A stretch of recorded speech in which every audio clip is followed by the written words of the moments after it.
during Monday through Thursday, I went out and visited every county in the state. How's the county doing? What was your poll watchers? I mean, it was not doing anything. It was just something to do, and it was to pump up the troops. And on Friday, Saturday, Ellie and I used to go around and hit every headquarters in the Tri-County area. Of course, it was one way when I did it by myself. When Ellie did it, there would be millions of people there to see Ellie. I mean, she was magical. I was in Alcona County on, I think it was Thursday. Maybe it was Wednesday. Whatever night it was, day it was. And Karen Lehman was our county chairman. And I got a call, or she told me that Joyce Braithwaite needed to talk to me desperately. So I got on the phone. Joyce said, you need to get in your car and get back here immediately. This was like 3 o'clock in the afternoon. The governor needs you at a meeting at 7 o'clock tonight. Oh, well, we got problems with Damon. Oh, I'll tell you about it later. So now I'm driving the 3-4 hours wondering what the problems with Damon is. Well, we get into the house. I get into the house, and there was probably 7 or 8 people. There was Weeks and Braithwaite. There was Larry Lindemer. And I don't remember who else was there. Dave Dykehouse? Dave Dykehouse was there, who was, I believe, he was an attorney and the insurance commissioner at the time. The problem was that Damon, the Free Press had come out with a story that Damon, when he was on the planning commission or something in Troy. Before he ever became a legislator. Before he ever became a legislator. He was on the planning commission or the city council. One of the two or both had voted for a measure which would have benefited him from land he was either buying or whatever it was. And, well, we get to the meeting. In a year of Watergate, this is just what you need. This is just what you need. Yeah. And so, I know at one time, and I think about everybody in the room, let's get rid of him. I kept thinking back a few years when McGovern had the problems with Eagleton and tried to recruit everybody in the world for vice president and made a mockery of himself and everything when he finally took Sergeant Shriver. And I got thinking, oh my God, this is only 5 days before the election. What are we going to do? What are we going to do? Well, we were lucky. There was 2 very cool heads in the room that night. The governor had asked Larry Lindemer, who was a former state chairman, who was a legislator, who was a Supreme Court justice, and I think at that time was probably on the Board of Regents of the University of Michigan, to do an investigation for him. Larry Lindemer was very cool, calm, and collected. And Bill Milliken was just Bill Milliken, cool, calm, and collected. We finally decided that nothing was going to be done. None of us were to say one word to the media. That Larry was to continue his investigation, advise the governor, and the governor would keep in touch with us. We also, I guess the governor picked up the phone and called Damon and told him this is what we had decided, just be quiet and sit tight. Hadn't the Free Press written a story on this already? They had, yes they had. And they'd called for Damon to resign. Yes, they had. Okay, yes, so you were working against this backdrop. Story. Joe Stroud, Reaver Tyson ran the story. Joe Stroud, who was the editor, had written the editorial. Yeah.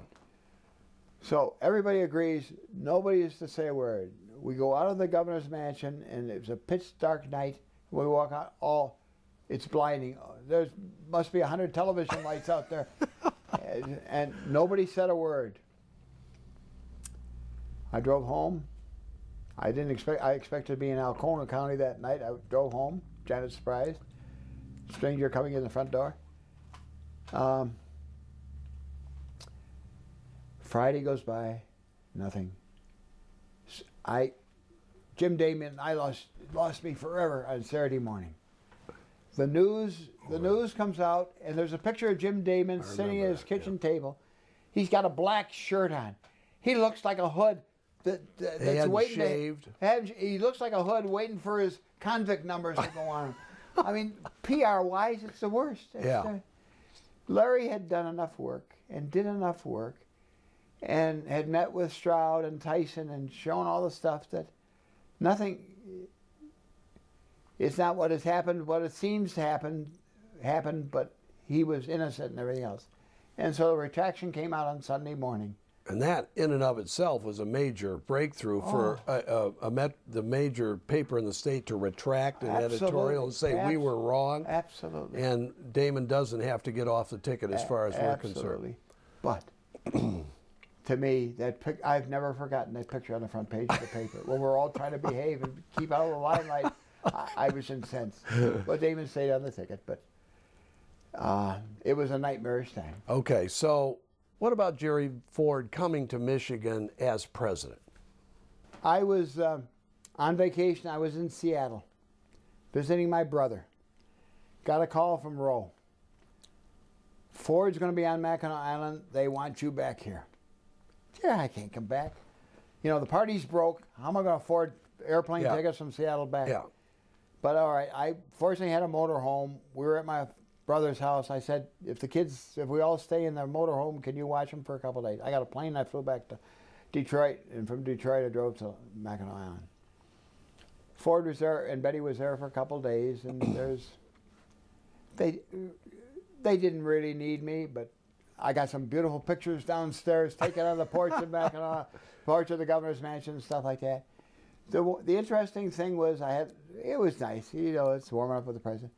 We had lunch in the governor's mansion, and I remember Jerry Ford, who played football at Michigan, chatting with Max Fisher, who played football against him at Ohio State University.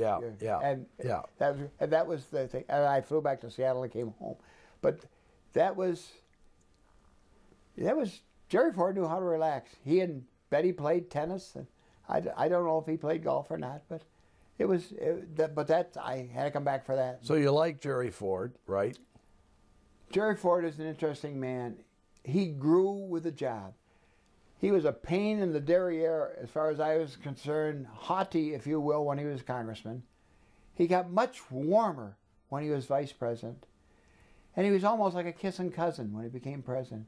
I thought with the growth, he was an amazing man, and he grew with the job. He grew with the job. Well, on the other hand, you weren't too happy with the people that he surrounded himself with as he prepared to try and get nominated and win a full term in 75, 76. You know me, I know everybody, but I know everything better than somebody else. But yes, I was in that Seattle. I was in Seattle and driving someplace with my brother.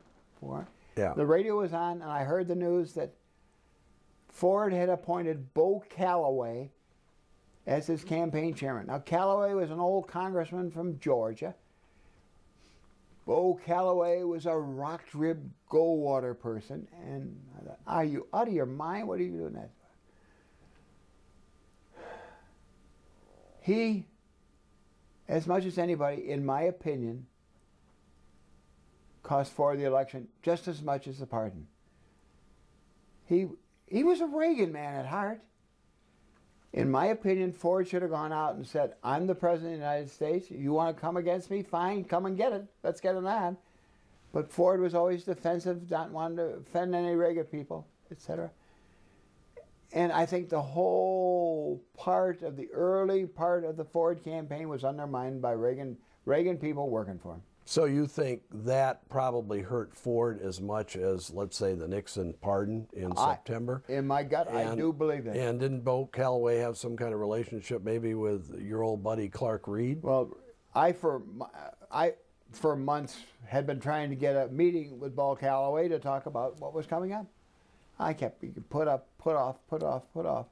Finally set one up at some meeting. It was at the Marriott Twin Bridges Hotel. We were to meet him in the bar. This is down in Washington? This is it's actually across the Potomac. Arlington? Arlington. Yeah. We were to meet him there. Randy Reed and I sat there for over an hour. No Clark Reed showed up, or no Bo Calloway shows up. Finally, he comes into the bar on the arm of Clark Reed from Mississippi, who is a rock-ribbed Reagan guy. He comes over to the table and apologized profusely as his good Southern charm, but he had to take care of the important states first.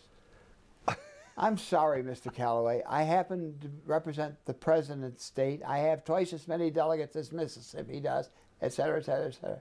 So, I mean, if this was going on all over, you knew it wasn't being run right. I was infuriated.